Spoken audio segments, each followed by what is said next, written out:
If I was to compare the words relation and function to mammal and dog, if I was to compare the words relation and function to mammal and dog, which would be which? Relation would be mammal. Mhm. Oh, no. Relation would be mammal and function would be dog. Why? Because the function is a relation. Every function is a relation, but not every relation is necessarily a function. Just like every dog is a mammal, but not every mammal is a, right? So, relation is the more general one, right? It's super generic. It just says any set of ordered pairs, I don't care, as long as they relate two things together. And we're used to using the variables x and y's, but they can be other things like t's and b's, t's and a's, p's and r's, all sorts of different things. Now function, you guys have been talking about him for quite a while, ever since you started doing algebra, right? He's a special relation. He's a particular type of relation where each x is paired with one and only one y, and what test is the one that we use really quickly to check, especially if you have a graph? Vertical. The VLT, otherwise known as the... Now the struggle is with the vertical line test, you kind of have to know what the graph looks like, right? But as long as you know what the graph looks like, it's okay. And what's like one of the most common relations that's not a function? What shape would it have? One of the most common ones. A circle, yeah, that's what I was thinking. Maybe a sideways parabola. We could do both real quick. Why is a circle not a function? Why is a sideways parabola not a function? Remember, you pretend as though your pencil is this vertical line and say, hey, now why is it the vertical line test though? Each x paired with one and only one y. What do x equal lines look like again? Yeah, the tick marks on the x-axis, remember? So for any one given x, that's x equals -1, -3, something. For any one given x value, remember, it extends vertically. And so if that x value hits in more than one place, that means there are more than one points, more than one y's for that given x, it fails. Same thing with the sideways parabola. Remember, tick mark on the x-axis extends vertically. If it hits more than once, it fails. Yeah? But what if you didn't have a graph? Yes. Think about those ones. Don't necessarily need to write them down unless you want to. I wouldn't write down letter A. That's not going to be on a test or a quiz. I would just read letter A. But if you want to put down B and C, they're not bad examples to have quickly sketched. What if you had it verbally, like letter A, or numerically, like letter B? Or graphically, but not the way you're used to in letter C?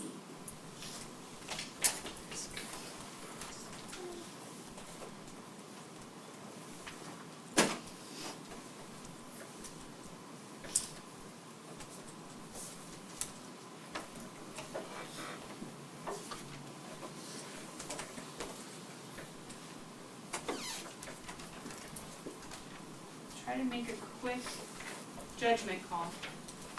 It might be a deduction if you can think through it, but a quick judgment call. Which one or ones would you say are functions? C.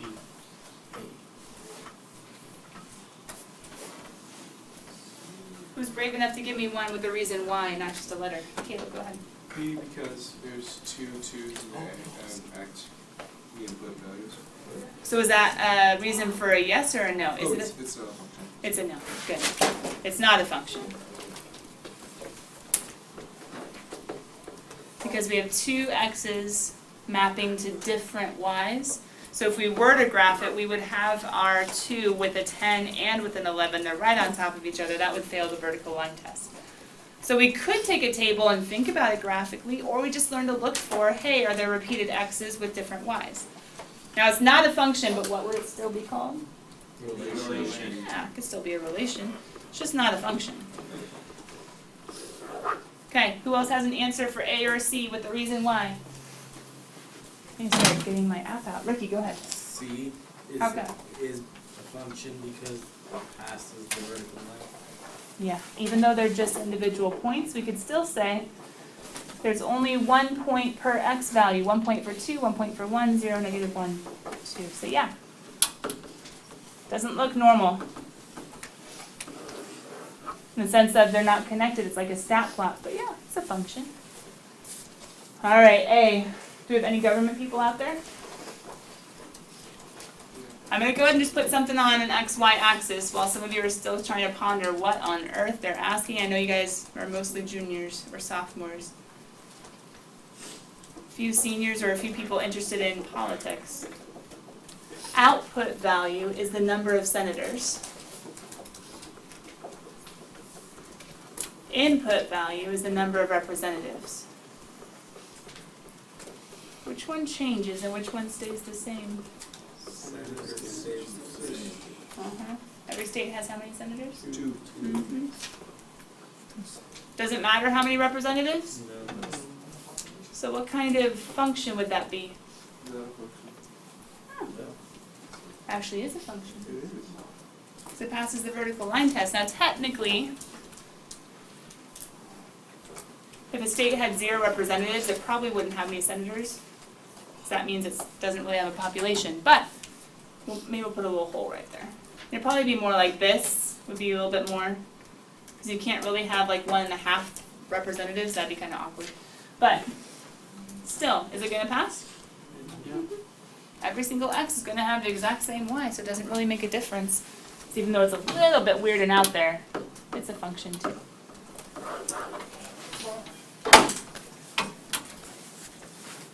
See if my board will actually work. There we go. And that was just kind of an intro just to be like, hey, we're used to dealing with math certain ways, but that doesn't necessarily mean that it's good for us to stick to those certain ways. We need to get better at dealing with math algebraically, which is the one that we're kind of probably more used to, at least recently in Algebra 2, because we had a lot of equations to deal with, that we had to solve, that we had to work with, that we had to transform, graph. And we need to get better at that. Be able to do more algebraically, but we also have to be able to read, analyze, know how a function works graphically, be able to take information in tables numerically, and be able to process mathematical information verbally.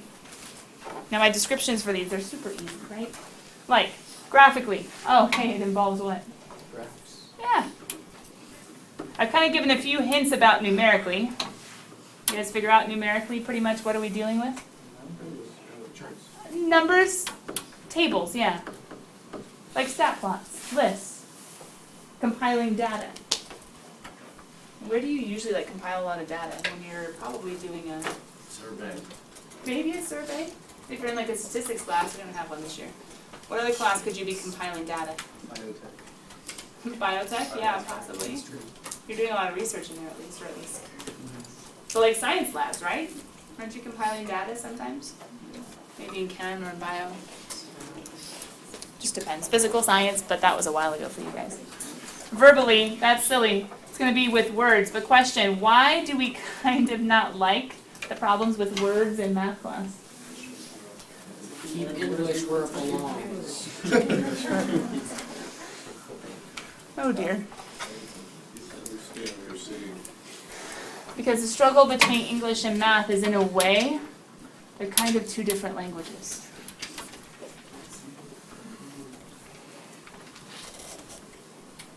I can't even spell algebraic though, that's a struggle.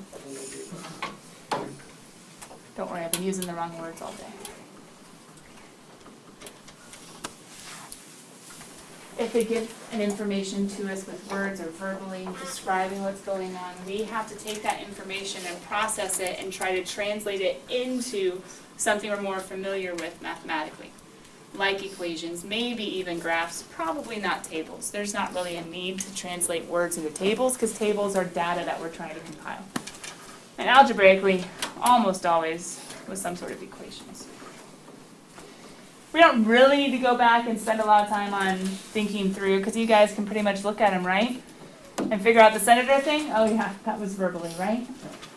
And we were having to think about a mathematical relationship of this real life example. Graphically, even though it was points, numerically, even though it was a table. So we're going to have to deal with, and this is what math teachers would say, the big rule of 4. There are 4 different ways of thinking about math, and we have to get you good at all of them. Now, before we get into, the words, question. Could some of you like graphs a lot more than others? Yeah, possibly, but we have to get you, that's your strength, we have to get you stronger in the other areas. Some of you guys are going to love the algebraic, the equations a lot more. Not love it, but at least you like it better. Great, we have to get you better at the other ones, but hopefully our strengths and weaknesses can kind of complement. But the sad thing is, almost all of us would say our least favorite is Verbal. so we're going to work on that today, and then we're going to have to keep on working on it tomorrow. But verbally.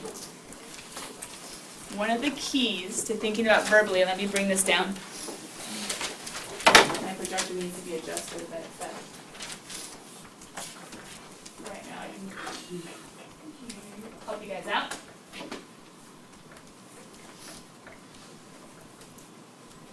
That orange is randomly out there.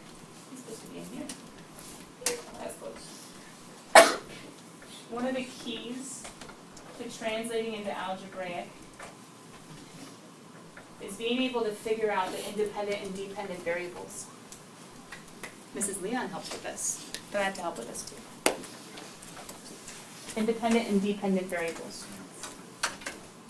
In chemistry, she makes you guys do some sort of activity with it, I think. Now, if you see is a function of, man, it's easy. The problem is when you don't see is a function of. Then it gets a little bit trickier. But if you see is a function of, you can always notice whatever comes before, which isn't going to be a y. It's going to be something like volume is a function of. Area is a function of. Interest is a function of. Velocity is a function of. But whatever quantity comes before that wording, a function of or a function in terms of, that is going to be your dependent variable. Whatever quantity that is. Because he's depending on, he's in terms of another variable.